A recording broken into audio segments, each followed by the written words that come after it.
एक दिन ब्रह्मचारी माधव किसी जंगल से गुजर रहे थे। तभी अचानक उनकी नजर एक शेर पर पड़ी जो मोटी रस्सियों से बंधा हुआ था। शेर की आंखों में बेबसी थी। जैसे ही माधव पास पहुंचे, शेर धीमे स्वर में बोला, हे ब्रह्मचारी, कृपया मुझे आजाद कर दो। मैंने कई दिनों से कुछ खाया नहीं है। मैं वचन देता हूँ तुम्हारा ये उपकार कभी नहीं भूलूंगा। माधव को उस पर दया आ गई। उन्होंने बिना कुछ कहे उसकी रस्सियां खोल दी और आगे बढ़ गए। कुछ दिन बाद जब माधव एक शांत जगह पर विश्राम कर रहे थे, वही शेर वहां आ पहुंचा।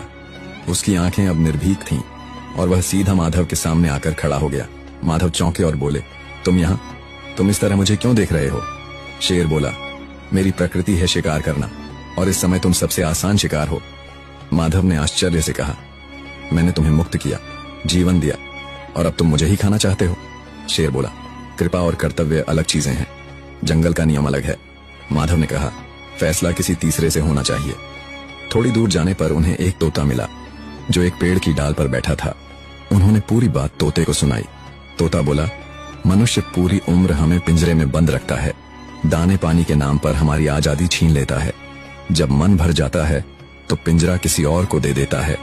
मैं शेर का पक्ष लूंगा। माधव चुपचाप आगे बढ़े। कुछ दूरी पर उन्हें नारद मुनि मिल गए। उन्होंने पूरे घटनाक्रम को विस्तार से सुनाया।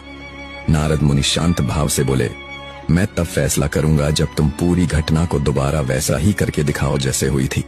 माधव ने बिना कुछ कहे शेर को दोबारा उसी तरह रस्सियों से बांध दिया जैसे वह पहले बंधा था।